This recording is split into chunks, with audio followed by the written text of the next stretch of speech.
Bismillahirrahmanirrahim. Students, Assalamu alaikum. This is biology class for grade 9 and we are doing chapter number 7, bioenergetics. In this we are doing the process of photosynthesis.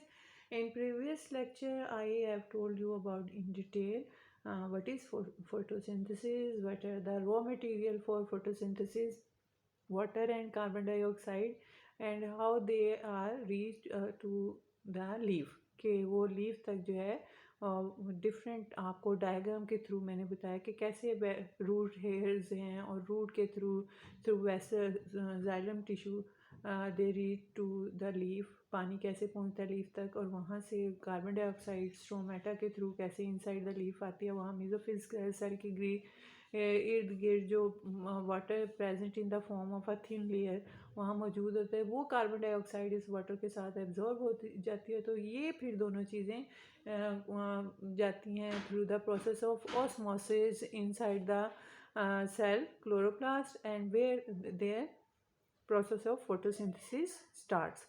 अब हमने करना है next कि कैसे ये photosynthesis का process जो है वो स्टार्ट हो गया है। Now water and carbon dioxide has entered into the leaf.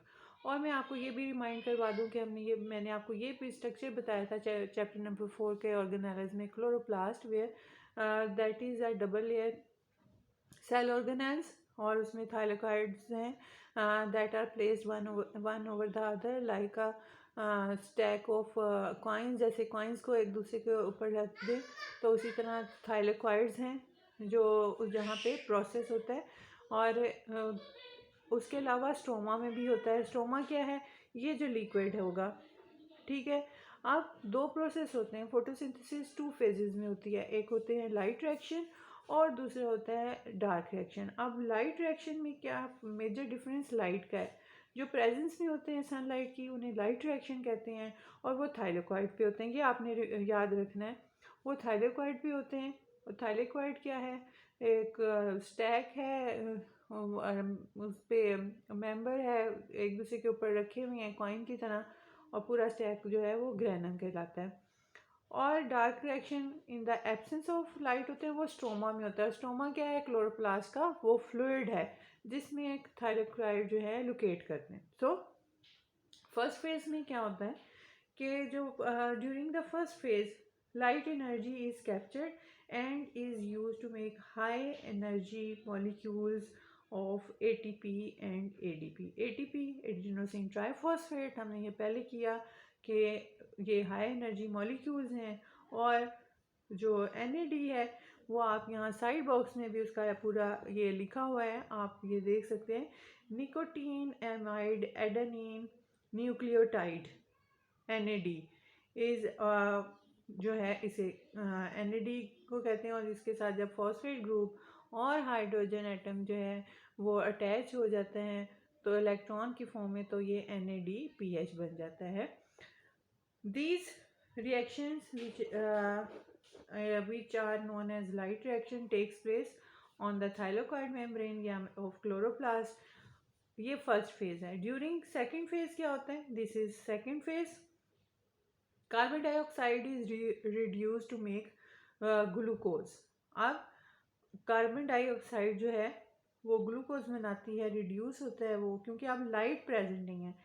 अब जो काम करना है कार्बन डाई वो ग्लूकोज बनाता है। In this phase the energy from high energy molecules ATP and NADPH use.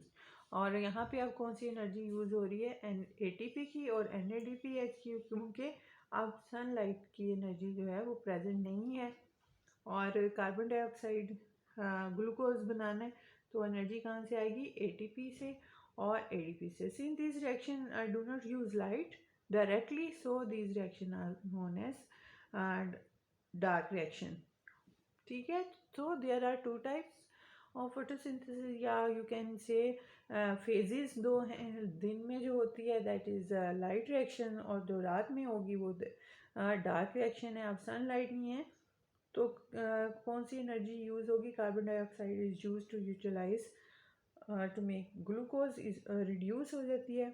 किसकी एनर्जी को यूज करते हुए? ATP और NADPH। और अगर हम एक समरी बनाएं लाइट रिएक्शन की तो फर्स्ट स्टेप अब ये आप देख सकते हैं कि लाइट रिएक्शन NADP ADP और ये ADP ATP NADPH dark reaction in stroma sugar और ग्लूकोज बन रहा है, इसमें ऑक्सीजन कार्बन डाइऑक्साइड यूज़ हो रही है, वाटर और सनलाइट है, और ये सारे प्रोसेस जो है किस में हो रहा है, क्लोरोप्लास्ट में। अगर हम समराइज करें लाइट रिएक्शन को तो इसकी ये पॉइंट्स हैं, you can see also see in your book, you can read them and you have to learn this reaction. First is the when chlorophyll molecule absorb energy, their energy level increases and their electrons are emitted, और फिर electron जो हैं उससे emit होते हैं।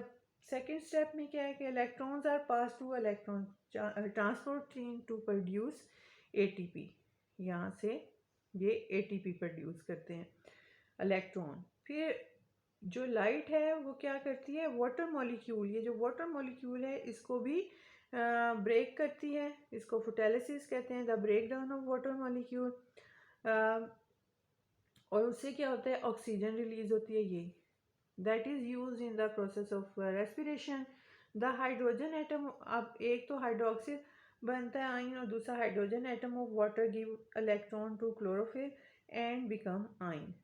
तो वो hydrogen atom उसको दे, यहाँ पे ये आप दे सकते, ठीक है, तो ये आइन बन जाता है। हाइड्रोजन एटम अपना इलेक्ट्रॉन देने से, क्योंकि चार्ज इस पे पॉजिटिव आ जाता है। Last step, the electron of chlorophyll after the production of ATP and the hydrogen ions of the water are used for the reduction of NADP into NADPH. This one NADP NADPH, यहाँ से light reaction और dark reaction जब इसके साथ hydrogen ion हटाए थे तो NADP NADPH में कन्वर्ट हो जाता है। The form also carries photosynthesis. Phosphate with this is called NADPH, क्योंकि इसमें phosphate group भी होता है, ठीक है।